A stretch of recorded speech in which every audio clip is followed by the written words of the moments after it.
authors, actually 266 authors that we've worked with to Amazon #1 bestseller. So this video right now is, again, for those of you who are thinking about writing your first project, thinking about getting your books out there, um, and you're starting that journey. Yesterday we talked about the importance of having an outline and breaking it down and understanding where you're going. Do me a favor, if you're on with me live, go ahead and share the video with somebody in your audience that is a potential author, somebody that wants to write their first book, because I'm about to drop a little bit of game that's going to make it a whole lot easier for you to become the next best-selling author. And humble brag, I'm not talking about just becoming a best-selling author, but I want you to become a #1 best-selling author. There's no greater feeling than that.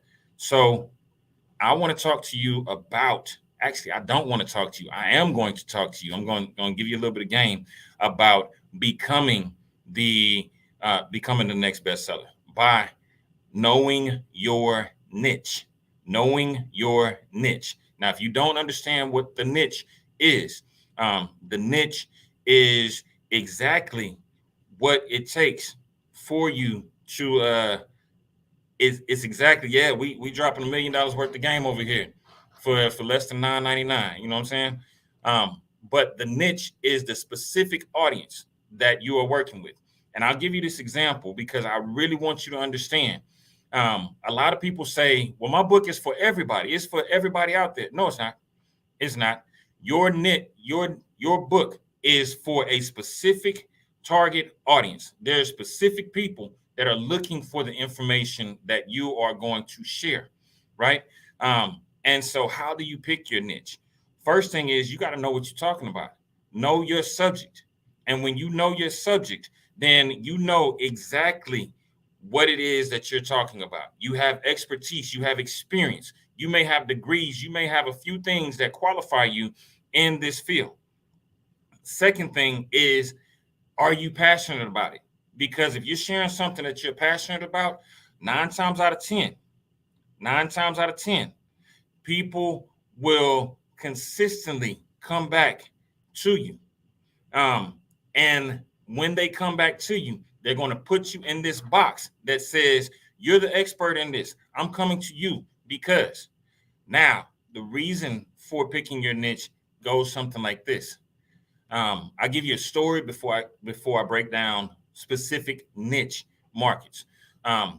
If you think about a shooter, right? A lot of times people say, I'm a shooter. I remember going out when I was younger, and a lot of my friends would say, yo, I'm a shooter, which means they're going to talk to anybody and everybody until they find one, right? And I always like to say it like this. Nah, I'm a sniper. I know exactly what I want, and I'm not stopping until I get it.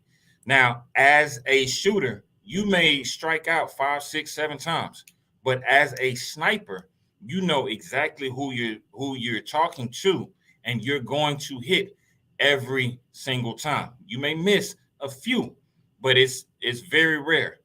Now, what is your niche market? Again, it goes into your expertise. It goes into your level of understanding. It goes into your experience. It goes into your degrees. It also, like I said before, what are you passionate about? Because if you're not passionate about it, it's not going to make sense to you. But let's talk about the market that you're talking to. This is where that niche becomes extremely important.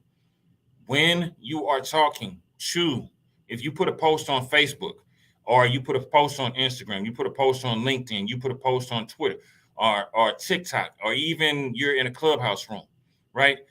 If you jump into the wrong room, if you jump into the wrong place, then what's going to happen is you're not going to know who is in that room. But you need to know a few things about your target market. One, what gender are they? If you look at social media these days, Facebook has made it extremely easy, and all of the ad places have made it extremely easy for you to talk to a specific person. If you have a Facebook page, if you have a business page, if you're an author and you don't have a business page yet, do this. Slap yourself on the wrist and go make one today. If you need help, reach out. We got you.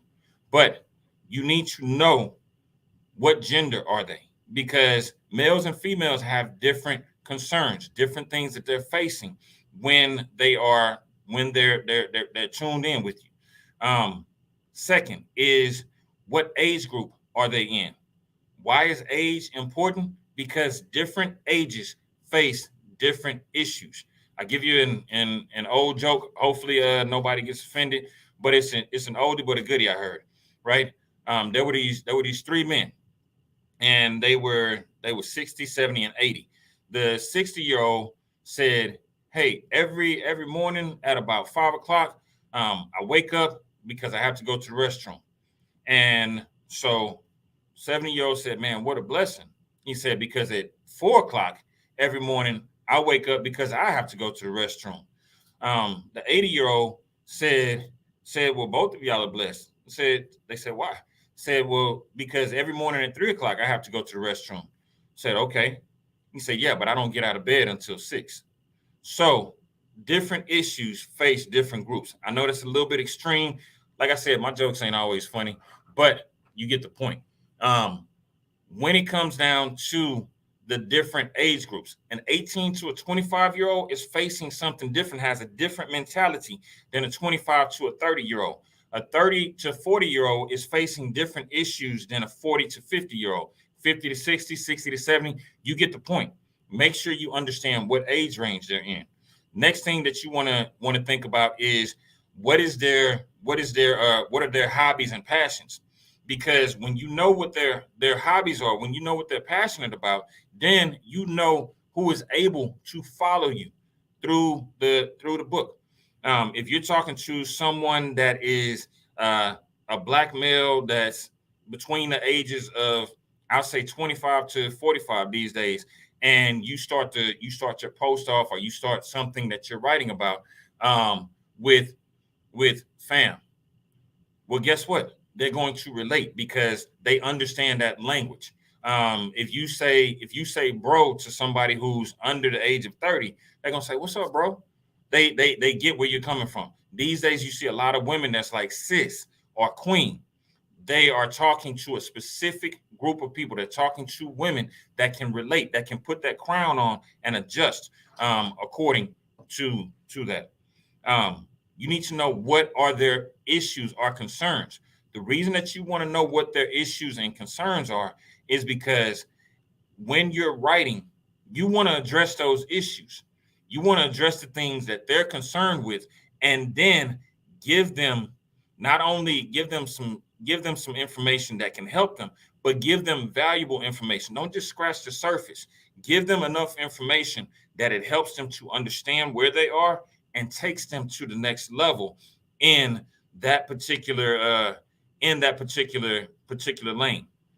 The next thing you want to know is financial. The reason that you want to know what their financial issues are, or where they're at financially, is because you want to know, can they afford to buy this book? And your book is actually opening up additional streams of income.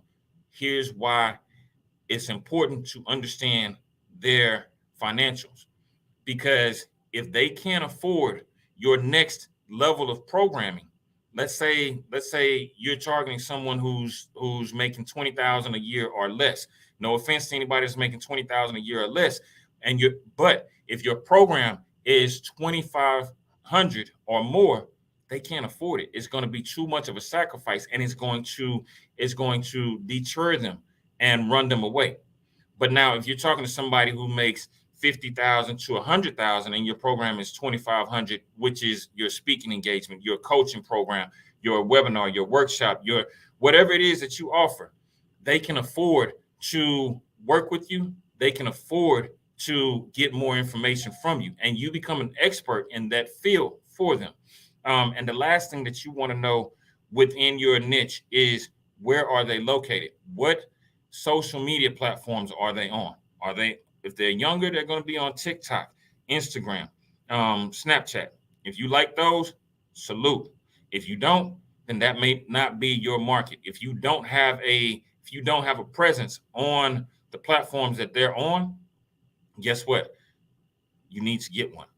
If you're talking to someone who is a true decision maker, you probably want to spend more time on LinkedIn, because that's where the people who make decisions, who bring in speakers, who are looking for possible career changes or assistance in their current career, are located. And then the last thing is, make sure that you have some form of YouTube presence, because that's where everybody's going to go and search.